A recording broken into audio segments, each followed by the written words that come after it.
जय माता दी, जय मां ललितांबिका। कैसे हैं आप सभी? मैं उम्मीद करता हूं आप सभी स्वस्थ होंगे और आनंदित होंगे। भगवती जगदम्बा की कृपा आप और आपके संपूर्ण परिवार पर निरंतर बरस रही होगी। तो आज जो हम जानकारी लेके आए हैं वो इस विषय पे लेके आए हैं। बहुत से लोगों का एक प्रश्न होता है कि ज्यादा पूजा पाठ करने वाले दुखी परेशान क्यों रहते हैं, उनको ज्यादा पूजा करने से नुकसान क्यों होते हैं। तो आज हम इसका असली कारण और इसके उपाय जानेंगे। तो वीडियो को ध्यान से देखना और पूर्ण तरीके से देखना, जिससे कि आपको समझ में आए कि ये किस कारण से होता है और आपको करना क्या है। जानकारी पसंद आए तो वीडियो को एक लाइक अवश्य कर देना, कमेंट में जय माता दी लिखना। चैनल पर आप पहली बार आए हैं तो चैनल को सब्सक्राइब कर लेना, क्योंकि मैं इसी प्रकार की रोचक और ज्ञानवर्धक जानकारी लेके आता रहता हूं। तो आइए वीडियो को शुरू करते हैं। देखिए, भक्ति का तात्पर्य होता है भगवान को प्रेम करना, पूर्ण श्रद्धा और विश्वास के साथ भक्ति करना, उन्हें याद करना। लेकिन जब हम सोचने लगते हैं कि जितना ज्यादा हम पूजा पाठ करेंगे उतनी जल्दी हमें फल की प्राप्ति होगी, तो देखिए तब ये आत्मिक शांति की बजाय मानसिक दबाव का कारण बन जाती है। क्योंकि अति हर चीज की हानिकारक होती है, चाहे वो अति किसी भी प्रकार की हो। अत्यधिक जब किसी कार्य को किया जाता है तो वो आपको नुकसानदेह हो सकती है, क्योंकि आप उस वातावरण में ढले नहीं हैं। और जब आप अनावश्यक कार्यों को करने लग जाते, जिसकी आपके शरीर, आपकी आत्मा, आपके सूक्ष्म शरीर, आपके मन, आपके विचारों को आदत नहीं है, जब आप जबरदस्ती उस कार्य को करते हैं तो आपको समस्याओं का सामना करना पड़ता है। ज्यादा पूजा पाठ क्यों हानिकारक बन जाता है? ऊर्जा का असंतुलन होने पर प्राण शक्ति का क्षय होता है। यदि ऊर्जा आपके जीवन में असंतुलन बना रही है तो आपकी प्राण शक्ति का क्षय होता है। अब वो किसी भी प्रकार से हो सकता है। देखिए, सबके प्रकार और अनुभव अलग अलग होते हैं। किसी को स्वप्न दोष के माध्यम से क्षति होती है, कोई मानसिक विक्षिप्तता को धारण कर लेता है, कोई भ्रम की अवस्था में आ जाता है, कोई सवालों के बीच फंस के रह जाता है। तो बहुत सारे प्रकार हो सकते हैं, लेकिन मुख्य जो कारण है वो है प्राण शक्ति का क्षय। हर मंत्र जाप से हमारे शरीर का ऑरा प्रभावित होता है। जैसा आप जाप करते हैं वैसा ही आपका ऑरा बनने लगता है। ऑरे पे प्रभाव पड़ता है आपके हर मंत्र जाप, आपकी हर साधना का। जब बिना रुके या बिना गुरु के मार्गदर्शन में आप लंबे समय तक किसी मंत्र जाप को करते हैं, बहुत ज्यादा मंत्र जाप करते हैं, तो शरीर की प्राकृतिक प्राण शक्ति असंतुलित हो जाती है, जिस कारण से आपको अपने जीवन में बहुत कुछ उतार चढ़ाव देखने मिलते हैं। जैसे कमजोरी बनी रहती है, थकान बनी रहती है, बहुत से लोगों को चक्कर भी आते जब ऊर्जा असंतुलित होती है तो, और मन में बेचैनी होती है और वो पूजा बोझ लगने लग जाती है। अब इसका मानसिक प्रभाव क्या होता है? जो व्यक्ति अधिक पूजा पाठ करता है और ऐसे व्यक्ति यदि मानसिक संतुलन नहीं रखते हैं तो उनके मन में नाना प्रकार के सवाल उठने लगते हैं। ज्यादातर जो केवल भगवान को नमस्कार करता है, जो केवल भगवान से प्रेम करता है, उसके मन में कभी सवाल नहीं उठेंगे। सवाल उसी के मन में उठते हैं जिसके मन में इच्छाएं हैं।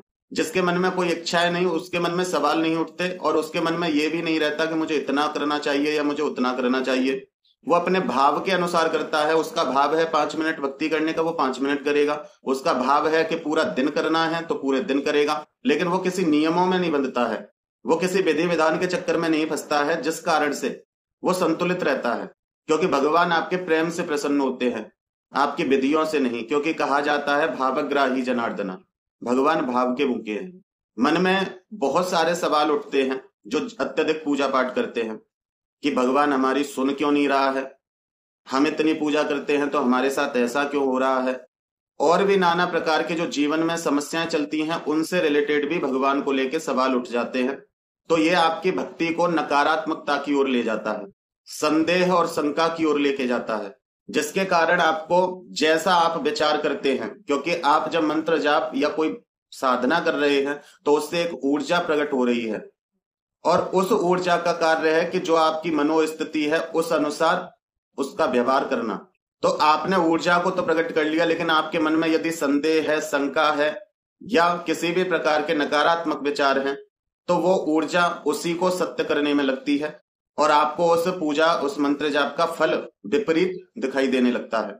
जो कम पूजा पाठ करते हैं, केवल भगवान से प्रेम करते हैं, उनके मन में कम से कम इतना तो होता है कि हम कुछ ज्यादा करते नहीं, हमसे भी ज्यादा करने वाले लोग दुनिया में हैं। जब वो इस स्थिति में हैं तो हम छोटी सी पूजा करके कैसे भगवान पे अपना अधिकार जमा सकते हैं।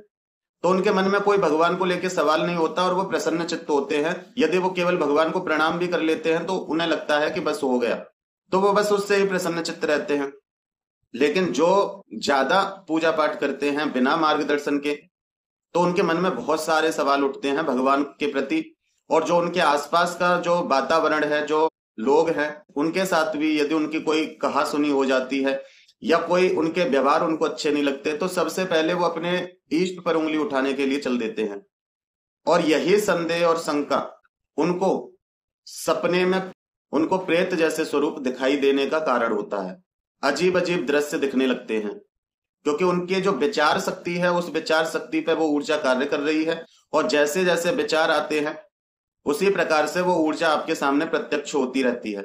हम साधना भक्ति करते हैं तो इस मार्ग में गुरु का होना बहुत आवश्यक होता है, जिससे कि हमारे उन भ्रमों को और उन संदेहों को वो दूर कर सके। शरीर में भारीपन, आलस्य ये महसूस होने लगता है, क्योंकि थकान बहुत हो जाती है। जब कोई व्यक्ति 5 मिनट एक जगह नहीं ठहर सकता और वो व्यक्ति फिर 4-4 घंटे 5-5 घंटे बैठ के या पूरी पूरी रात्रि बैठ के जाप कर रहा है, तो उसका जो शरीर है, जो उसका तालमेल प्रकृति से है, वो असंतुलित हो जाता है, जिस कारण से उसको चिड़चिड़ापन भी होने लगता है। आलस्य और शरीर भारी भारी महसूस होने लगता है। वो प्रसन्न चित्त नहीं रह पाता। यदि वो अपने मन मुताबिक बड़े बड़े मंत्रों को या उग्र मंत्रों को या बड़ी बड़ी साधनाओं को कर रहा है, तो वह असंतुलित ही रहता है। इसका गृहस्थ जीवन पे भी असर होता है। साधक यदि घर परिवार काम और समाज की जिम्मेदारियों को छोड़कर निरंतर केवल पूजा पाठ भक्ति में लगा रहता है, तो पारिवारिक जीवन में भी असंतुलन हो जाता है। और कोई व्यक्ति ये सोचे कि कोई बात नहीं, आगे चल के सब ठीक हो जाएगा, तो आपको जो आपका उद्देश्य है, शक्ति प्राप्त करना, सिद्धि प्राप्त करना या कुछ अन्य चीज भगवान से प्राप्त करना, तो वो आपको मिल तो जाती है, लेकिन भगवान नहीं मिल सकते इस प्रकार से, क्योंकि ये एक हठ योग में आ जाता है। और कोई हटता दिखाए तो उसकी इच्छा को तो पूर्ति कर दी जाती है, लेकिन वो व्यक्ति के नजरों से गिर जाता है और आगे वो व्यक्ति उसकी इच्छाओं की पूर्ति करने के लिए उसके पास आए या ना आए, फिर उसके ऊपर है। भगवान को कौन सी भक्ति प्रिय है? भगवान को वो भक्ति प्रिय है जिसमें हम भगवान के दिए हुए परिवार, समाज, इन सब का कर्तव्य का पालन करते हुए, अपने कर्मों को सुधारते हुए, धर्म के मार्गों पे चलते हुए जब भगवान की भक्ति करते हैं, तो चाहे वो 2 मिनट की ही क्यों ना हो, वो भगवान को बहुत प्रिय है। क्योंकि आपने अपने इतने बिजी समय में, आपने इतनी कठिनता के समय में भगवान के लिए कुछ पल निकाले, उससे भगवान ज्यादा प्रसन्न होते हैं। जिम्मेदारियों को छोड़कर भगवान की भक्ति करना, ये भगवान को पसंद नहीं। क्योंकि गृहस्थ कभी सन्यासी नहीं हो सकता और सन्यासी कभी गृहस्थ नहीं हो सकता। तो अपनी जिम्मेदारियों को निभाते हुए जब भगवान के लिए चाहे थोड़ा सा ही समय निकाला जाता है, उससे भगवान बहुत प्रसन्न होते हैं। लेकिन अपनी जिम्मेदारियों को ना निभा करके भगवान के लिए चाहे आप दिन रात मंत्र जाप करो, भगवान उससे प्रसन्न नहीं होते। क्योंकि ये अपनी जिम्मेदारियों से भागना है और भगवान ने जो आपको दिया है, यदि आप उसको कर्तव्य पूर्ण तरीके से नहीं निभाते हैं, अपने कर्मों को नहीं करते हैं, तो कोई मतलब नहीं उसका। आप जो चाहते हैं, आपकी इच्छा तो पूर्ति हो जाएगी, लेकिन भगवान नहीं मिलेगा, ये सत्य है। क्योंकि कर्म आपने किया है तो उसका फल तो भगवान को देना है, लेकिन वो हमेशा के लिए नहीं होता। लेकिन यदि एक बार भगवान हाथ पकड़ ले तो वो हमेशा आपके ऊपर कृपा करते हैं। भगवान को वो ही भक्ति प्रिय है जो अपने कर्तव्य, अपने धर्म और अपने कर्म, इनको संतुलित तरीके से निभाना जानता है। इसीलिए तो वर्ष में कुछ समय ऐसे होते हैं जिन समय पे साधना या मंत्र जाप या सेवा की जाती है, निरंतर उसको नहीं कर सकते।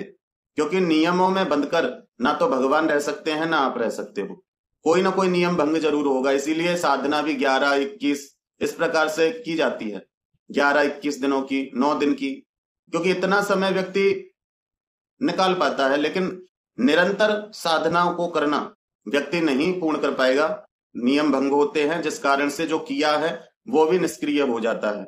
आध्यात्मिक भ्रम भी होते हैं। बिना गुरु के अत्यधिक जाप से आत्मध्वनि और अजीब अजीब आवाजें आना या अजीब अजीब अनुभव, ये आपको भ्रम में डाल सकते हैं।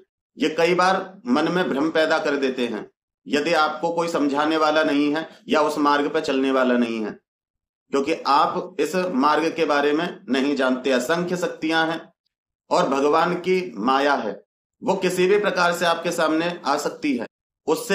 उसको समझकर और उसको नमस्कार करके आगे कैसे बढ़ना है, ये एक सही मार्गदर्शक बतलाता है। कभी कभी कोई साधक सोचता है कि मुझे भगवान मिल गए, लेकिन ये केवल मन का एक भ्रम है, ये केवल एक मन की चाल है।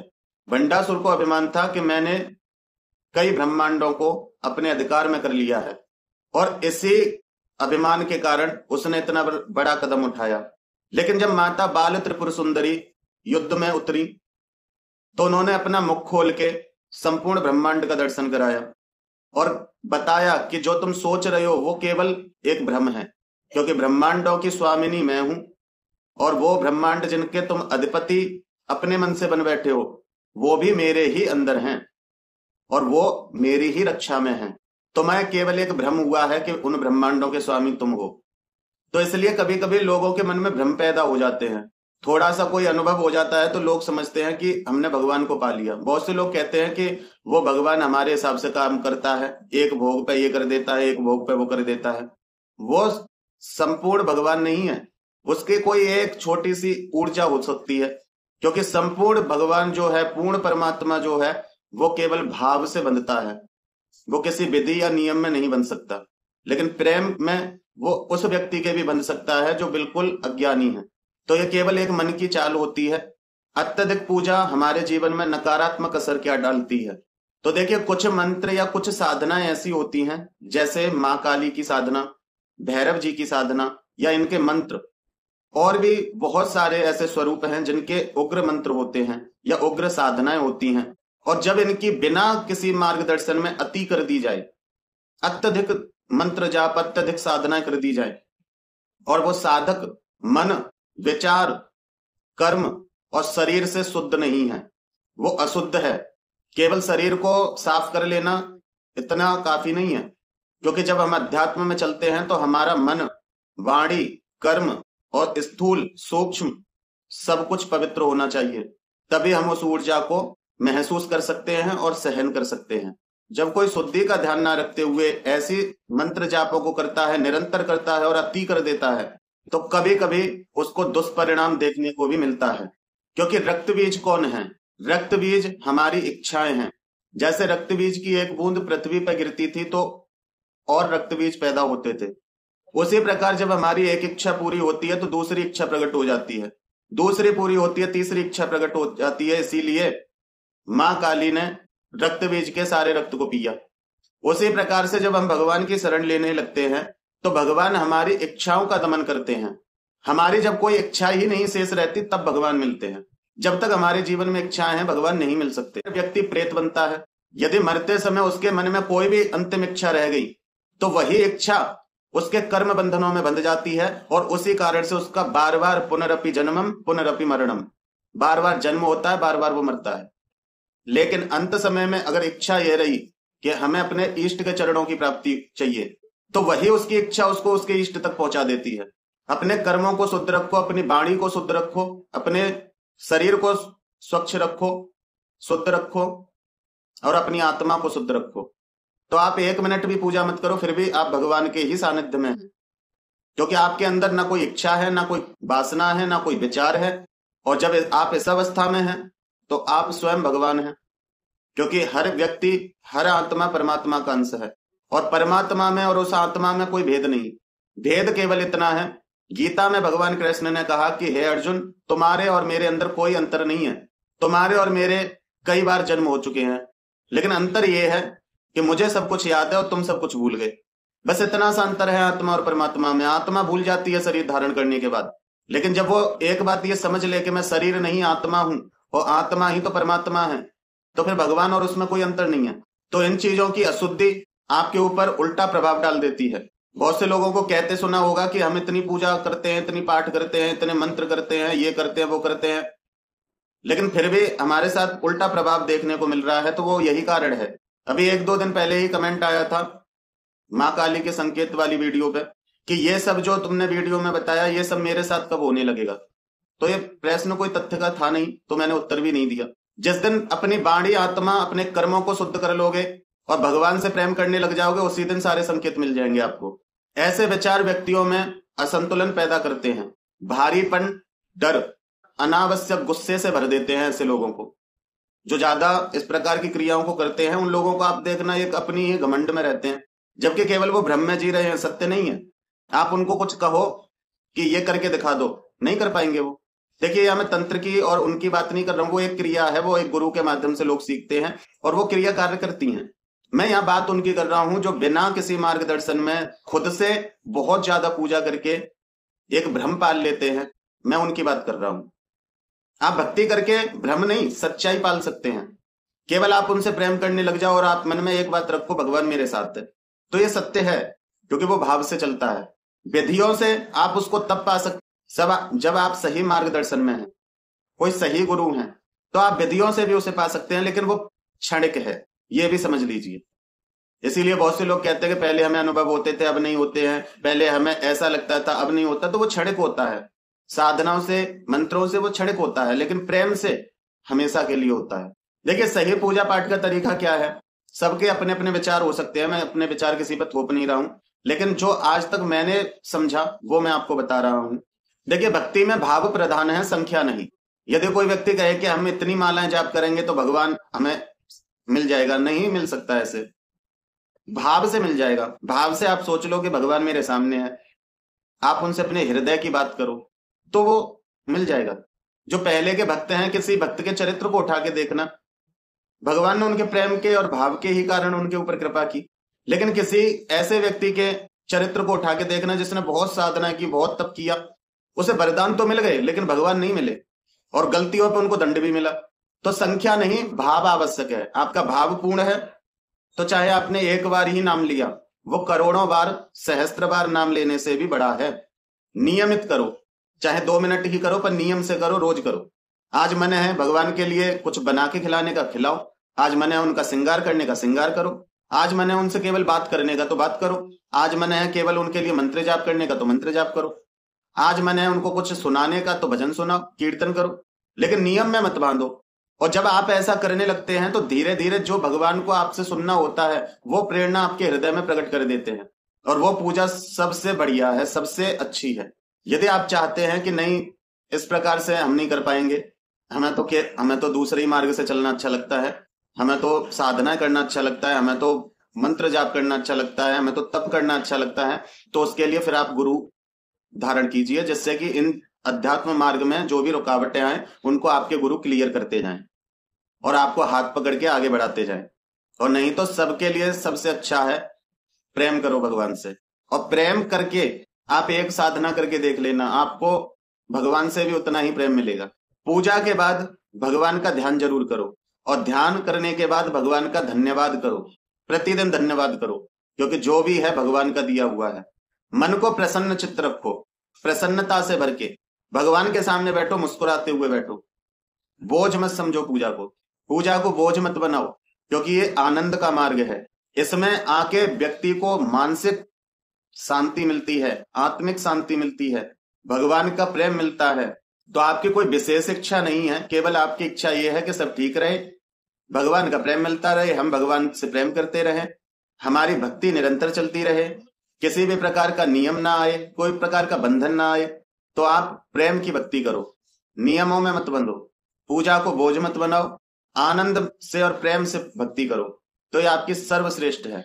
तो मैं उम्मीद करता हूं कि मेरे द्वारा दी हुई जानकारी आपको समझ में आई होगी और पसंद आई होगी। जानकारी पसंद आई है तो वीडियो को एक लाइक अवश्य कर दें, कमेंट में जय माता दी लिखें। चैनल पर आप पहली बार आए हैं तो चैनल को सब्सक्राइब कर लें, क्योंकि मैं इसी प्रकार की रोचक और ज्ञानवर्धक जानकारी लेके आता रहता हूं।